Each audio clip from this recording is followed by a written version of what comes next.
네, 반갑습니다. 근골격 질환에 관련된 내용을 알아보도록 하겠습니다. 근골격 질환은 우리가 움직이는 한에 있어서 생길 수밖에 없는 질병이라고 볼 수 있고, 실제로 직업성 질병의 추이를 보면 가장 빠르게 증가하고 있는 질환의 내용이 되겠습니다. 사실은 위험성의 개념으로 근골격 질환을 한번 생각해 보면요, 위험성이라고 하는 것은 재해가 발생할 가능성 그리고 발생했을 때 심각성의 조합으로 되어 있잖아요.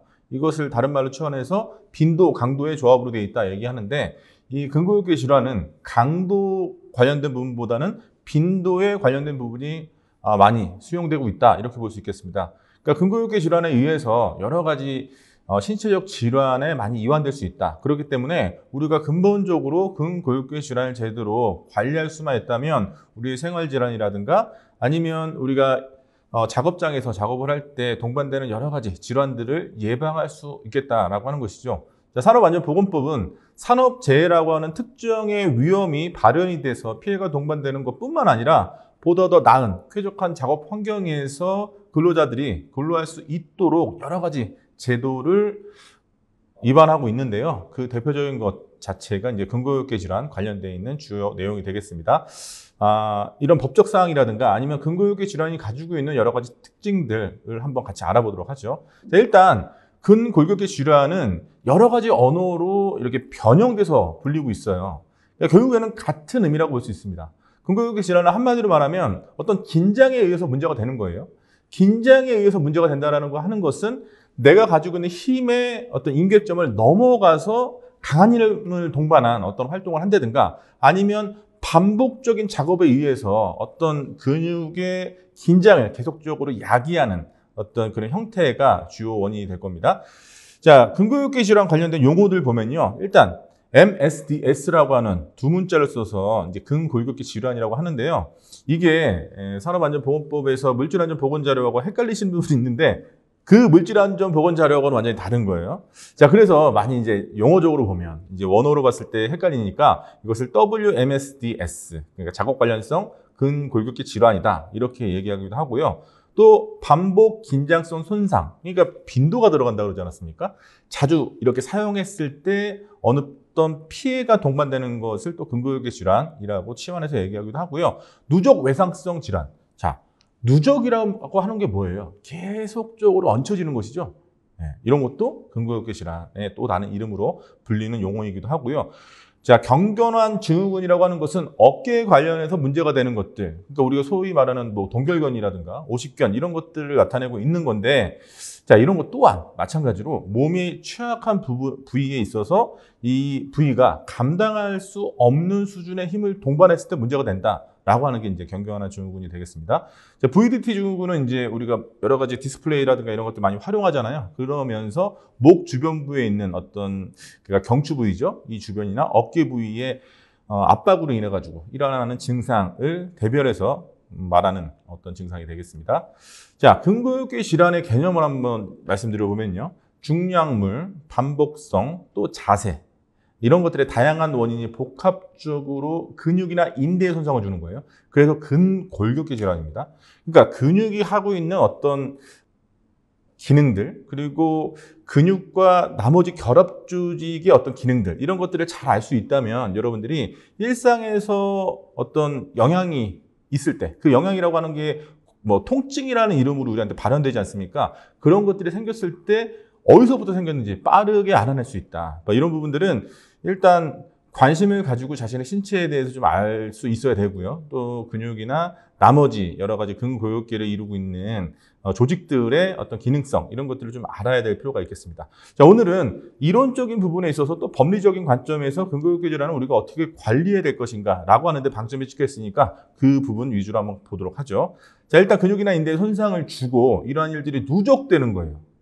한 번, 두 번으로 끝나는 것이 아니라 계속적으로 반복돼서 예상치 못한 상황이나 순간에 질환이 발병하는 것, 그러니까 질병에 이완되는 것 자체를 우리는 근골격계 질환이라고 합니다. 그러니까 우리는 기본적으로 움직이도록 세팅되어 있습니다. 그리고 사람만이 어떤 발병될 수 있는 부위의 질환은 이제 척추 관련된 질환들 다 인간만이 이족 보행을 하니까 그렇게 질환에 이완될 수밖에 없는데, 그런 것들도 다 큰 범주 내에서 근고육계 질환이라고 얘기할 수 있겠습니다. 그러니까 우리가 움직이도록 설계되어 있고 그의 반대 급부로서 우리 움직임을 제한하는 이런 여러 가지 현상들이 발생하는데 그게 왜 발생하는지 우리가 관심 갖는 것은 어쩌면 당연한 것이겠죠. 자, 이 근고육계 질환의 다양한 국제적인 개념으로서의 정의도 한번 살펴보도록 하죠. 자, NSC라고 해서요. National Safety Council이라고 해서 국제안전위원회에서 이거에 대해서 어떻게 얘기하고 있냐. 자, 근고육계 부위에 생기는 질환을 의미한다. 그러니까 통칭해서 다 얘기할 수 있는 거예요. 우리가 가지고 있는 우리가 움직임을 주도하는 여러 가지 근육들이 붙어 있고 관절로 연결되어 있고 이런 주변에 어떤 우리 결합 조직들 사용하면서 행위가 일어나는데 그러면서 일어나는 부정적인 증상 자체를 다 근고육계 질환이라고 말할 수 있다라고 하는 것이죠. 주로 작업 자세, 작업 반복 횟수, 누적과 반복이 들어간다고 했습니다. 또 작업물 중량, 내가 수용할 수 있을 정도의 중량 자체를 넘어서는 것. 즉 내가 가지고 있는 중량, 힘의 임계점을 넘어가 버리면 문제가 생기는 거예요. 또 여기서 요구되는 힘이라든가 진동도 어쨌든 계속적인 누적, 반복이지 않습니까? 작업 속도, 그러나 너무나 빠르게 어떤 작업을 하게 됐을 때 과도한 힘이 또 생길 수가 있는 것이고 공구 설계에 의해서 예를 들어서 인간공학적인 방법을 채택하지 아니한 공구를 쓰게 되면 일정 부분에 있어서의 해당 근육군이라든가 해당 부위가 평상시 쓰지 않는 형태로 고착되거든요. 그렇게 되면 또 문제가 될 수 있는 거죠. 그것도 하나의 누적이라고 볼 수 있는 것입니다. 또 개인적인 요인 등에 의해서 여러 가지 직무 스트레스라든가 아니면 감정 노동 이런 것들로 인해 가지고 내가 어떤 근육의 압박을 받기 시작하면 혈류량이 이상이 생기고 혈액순환이 잘 안 되고 그러면서 이제 통증이 발생하고 이런 것도 다 통칭해서 이제 근고육계 질환이다 이렇게 볼 수 있는 것이죠. 자, 이런 요인들에 의해서 근육이나 신경, 혈관, 관절, 인대. 자, 여기서 힘을 지탱하는 건 하나밖에 없죠. 근육밖에 없습니다. 나머지 것들은 뭐예요? 이것은 힘의, 즉 부하를 걸어주면 안 되는 부위인데 이 부위에 부하가 걸리고 근육도 얘가 가지고 있는 어떤 한계점을 넘어가 버리고 이럴 때 문제가 생긴다. 조직이 손상돼서 나타나는 기능적 장애. 그러니까 내가 원래 이런 행위를 할 수 있었는데 어느 순간부터 안 된다라고 하는 것이죠. 그 부위가 허리, 목, 어깨, 팔, 손목 이런 등의 부위에 주로 발생하는 질환을 우리는 근고육계 질환이다. 그러니까 전부이 다죠. 어쨌든 관절이나 이런 건 다 우리한테 연결되어 있으니까요. 자, 발생 원인 중에서 갑작스러운 사고, 미끄러짐, 추락, 충돌에 의한 상해는 제외됩니다. 그러니까 이런 어떤 보건학적인 개념으로서의 근고육계 질환은 누적되는 거예요. 어떤 압박, 타박에 의해서 갑자기 생기는 게 아니라 그러니까 이게 근고육계 질환이 요즘에는 그렇지 않지만 근고육계 질환 자체가 직업성 질병으로 인정받기 위해서는 근로복지공단의 심사를 받아야 되는데 이게 생활질환하고 거의 구분이 안 돼요.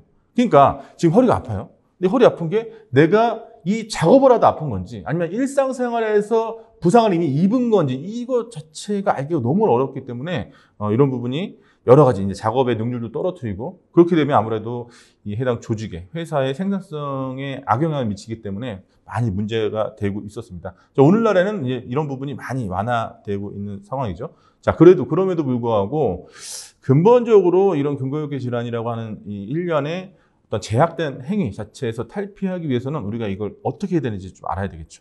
자, 나이오시라고 해서요. 국가직업안전보건위원회입니다. 나이오시에서는 뭐라고 정의하고 있느냐. 근고육계 질환의 증상들은 보통 한 번 통증이 발생하면 일주일 이상 지속되거나 통증이 일어나는데 계속 사라지지 않고 그러니까 리커버리, 회복이 안 되고 계속 유지가 되거나 과거 1년간 적어도 한 달에 한 번 이상 통증이 반복되는 경우에 여기도 반복이 또 나오지 않습니까? 행위에 있어서도 반복, 통증도 반복, 그리고 통증도 내가 참을 수 없을 정도의 강한 압박, 행위도 압박 이런 것들이 다 되고 있는 것이 근고육계 질환을 나타내는 특징이라고 할 수 있겠습니다.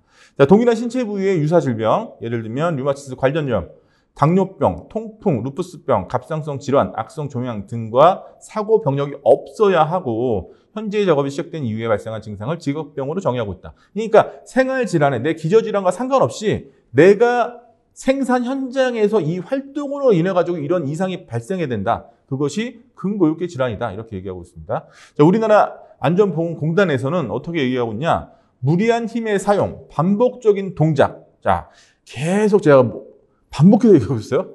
그러니까 힘의 사용, 무리한 힘의 사용. 내가 가지고 있는 임계점을 넘어가는 힘을 동반한 것이라든가 아니면 반복이 지나치게 자주 된다든가 누적된다든가 또 부적절한 작업 자세, 날카로운 면과의 어떤 신체 접촉, 진동, 온도 이런 것들이 결국 나타내는 증상은 뭡니까?